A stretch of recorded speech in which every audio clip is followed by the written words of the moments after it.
아이를 살려야 해요. 제발 한 개만이라도 부탁드려요. 새벽찬 공기가 가득한 텍사스주의 휴스턴. 한 대형마트 앞에 사람들이 새벽부터 나와서 오픈런 대기줄을 초조하게 기다리고 있습니다. 그리고 그 대열에 한 중년 여성과 젊은 청년이 초조해하며 앞 사람들의 숫자를 세고 있는데요. 엄마, 이번에는 진짜 구할 수 있겠죠? 그랬으면 좋겠구나. 벌써 이게 몇일째인지. 마침내 영업시간이 되어 문이 열리자 사람들이 마트 안으로 와르르 쏟아집니다. 그리고 아까 그 여성과 젊은 청년을 포함해 기다리고 있던 모든 사람이 냉동 코너로 달려가는데요. 냉동 김밥 있나요? 그러나 마트 직원은 무척 난감해합니다. 죄송합니다. 이게 저희 마트만 그런 게 아니고 전 마트의 재고 부족이라서요. 11월쯤 되어야 들어올 것 같은데요. 11월이요? 여성과 젊은 청년은 거의 절망에 가까운 표정에 짓습니다. 그들이 이렇게 어두운 표정을 짓는 이유는 단순히 먹고 싶은 김밥을 못 먹었기 때문이 아닌데요. 과연 이 모자에게는 어떤 사연이 있을까요?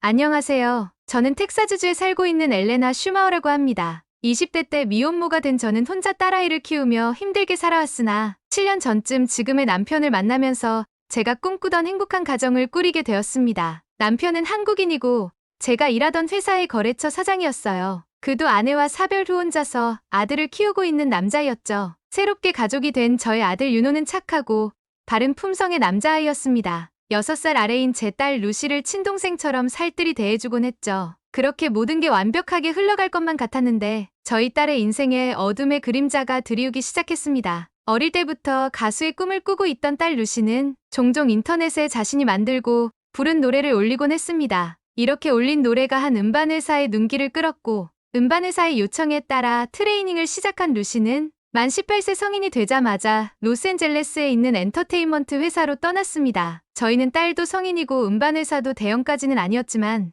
이름 있는 가수를 몇몇 배출했다는 말을 듣고 딸을 보냈습니다. 처음엔 한 달에 한 번 정도는 가족을 보러 텍사스주로 넘어오더니 나중에는 두세 달에 한 번으로 줄어들고 6개월에 한 번도 보러 오지 않게 되었죠. 연락 횟수 또한 점점 줄어들었습니다. 저희는 딸이 정말 괜찮은지 걱정되었습니다. 전화를 걸어도 목소리에 힘이 하나도 없었어요. 딸을 가장 마지막으로 봤을 때 그녀는 예전과 달리 살이 쫙 빠져 마른 몸매가 되어 있었습니다. 물론 연예인이 되려면 체중 관리도 해야겠지만 제가 봤을 때는 조금 쪄도 되었는데도 딸은 적게 먹으려고 노력했습니다. 남편도 루시가 걱정되는지 로스앤젤레스로 직접 가서 어떻게 사는지 좀 보고 오자고 했고 저 또한 그의 말에 동의했습니다. 그렇게 조만간 들리겠다고 딸에게 문자 메시지를 보내던 중 딸의 친구에게 연락이 왔습니다. 딸의 친구는 우는 목소리로 루시가 응급실에 실려갔다라고 했습니다. 저희는 혼비백산이 되어 밤 11시에 차를 타고 당장 루시에게 달려갔습니다. 병원에서 마주한 루시의 모습은 처참했습니다. TV에서 본 아프리카 난민처럼 굶고 산 사람 마냥 뼈에 살가죽만 간신히 붙어있는 모습이었습니다. 저는 딸을 안고 오열하면서 왜 이렇게 됐냐고 소리를 질렀습니다. 딸의 친구 말에 따르면 루시는 소속사로서 지나친 체중 감량을 강요받고 있었다고 합니다. 소속사는 루시에게 키가 165cm로 작은 편이니 최소 42kg 미만까지 빼는 게 좋겠다고 말했습니다. 카메라에 예쁘게 나오려면 그 정도 몸무게는 되어야 한다고 루시를 설득했죠. 딸은 노력 끝에 42kg 이하까지 살을 뺐지만 항상 그 몸무게를 넘을까봐 불안에 떨며 살았다고 합니다. 심리적인 불안감 때문에 음식을 먹고 토하기도 했고 많이 먹은 날에는 항상 죄책감에 시달리며 힘들어했습니다. 결국 이런 습관들은 섭식장애로 이어졌고 거식증에 걸린 딸은 조금만 많이 먹어도 토하는 증상을 호소했습니다. 딸이 몸무게는 40kg 이하로 떨어지기 시작했고 지나치게 마르자 이번엔 소속사에서 살을 찌우라고 했습니다. 하지만 거식증에 걸린 사람이 어떻게 살을 자기 마음대로 찌우겠나요? 소속사는 30kg대 초반까지 몸무게가 떨어지자 딸이 응급실에 실려오기 며칠 전 계약을 해지했다고 합니다. 소속사가 자신을 버렸다는 사실에 심리적으로 큰 충격을 받은 딸은 제정신이 아닌 상태에서 수면제를 먹고 세상을 떠날 결심을 했던 것입니다. 며칠 동안 깨지 못한 딸은 병원에 온 지 3일째 돼서야 간신히 깨어났습니다. 그때 남편과 저 그리고 아들 윤호까지 딸을 껴안고 가족 모두가 흐느껴 울었던 기억이 납니다. 우리 가족은 그 음반사와 치열한 소송을 했고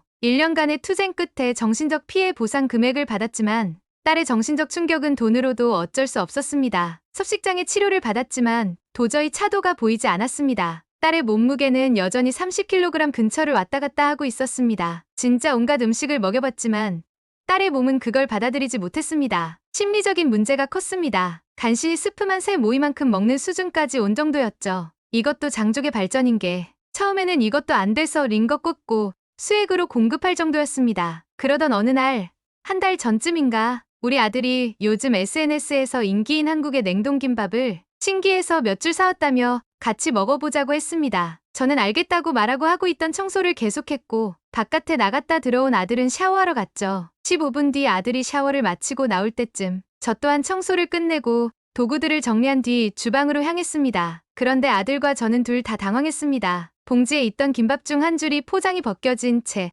4분의 1 정도가 사라졌기 때문입니다. 김밥을 데웠는지 전자레인지 또한 열려 있었습니다. 저희는 처음에 이걸 누가 먹었나 생각했지만 순간 머릿속에서 제 딸 루시가 스쳐 지나갔습니다. 설마 루시가 먹은 걸까? 제가 한번 물어보고 올게요. 아들은 재빠르게 달려서 루시의 방에 갔습니다. 그럴 만도 했습니다. 저도 이때 혹시나 딸이 음식을 먹었을까 하는 기대를 조금 한 상태였습니다. 정말 감사하게도 루시가 그 김밥을 먹은 게 맞더군요. 비록 4분의 1밖에 먹지 못했지만 스프 말고 다른 음식을 먹은 것만으로도 저희는 너무 기뻤습니다. 저희는 저녁에도 루시에게 그 김밥을 식사로 내놓았고 이번에는 절반 정도를 먹었습니다. 저희는 당장 다음날 가서 김밥을 구매해야겠다고 생각했습니다. 하지만 뜻대로 되지 않았습니다. 저기 냉동김밥 없나요? 아, 그거 이미 다 팔렸어요. 아니, 그저께도 다 팔렸다고 하지 않았어요? 죄송해요. 워낙 인기가 좋아서 들어왔다 하면 바로 팔려버리더라고요. 저희 가족들은 다니는 길마다 마트가 보이면 들어가서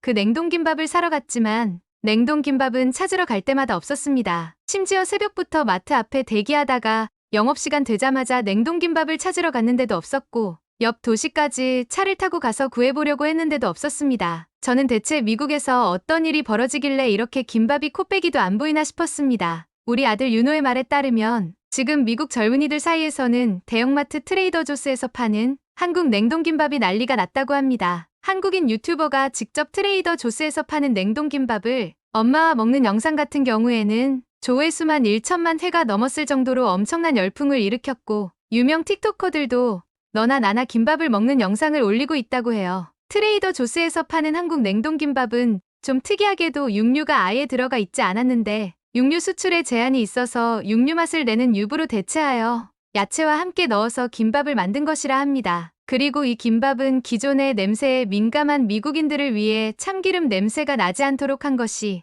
이 냉동김밥을 초대박으로 만든 비결이라고 합니다. 또한 미국인들에게는 쌀이 주식이 아니므로 밥을 짓는 방법을 배워야 하고 생소한 김도 구워야 해서 외국인에게는 집에서 만들기 어려운 한식이라고 하는데요. 냉동김밥은 이러한 복잡한 과정을 없애주고 영양도 살렸다고 합니다. 그리고 3.99달러 한국 돈으로 5,300원 정도면 먹을 수 있으니 지갑이 가벼운 청년들에게 선풍적으로 인기를 끌 수밖에 없었습니다. 마음만 같아서는 한국까지 날아가 제발 저한테 팔아달라고 사장님한테 애원하고 싶은 심정이었어요. 그러던 중 아들이 직접 김밥을 만들어 보자고 했습니다. 한인마트에 가서 재료를 사오면 될 거라고요. 김밥 만드는 건 그리 어려운 일도 아니고 재료만 좀 따라하면 완전히 똑같지는 않아도 비슷한 맛을 낼 수 있지 않겠냐고 말했죠. 한국인인 남편과 아들은 유튜브 영상을 보고 능수능란하게 김밥 만들기에 돌입했습니다. 마트에서는 김밥을 도저히 살 수 없다 보니 미국인들도 자기들끼리 최대한 한국 냉동김밥을 따라한 레시피를 영상으로 올리곤 했거든요. 남편과 아들이 한식을 하는 모습은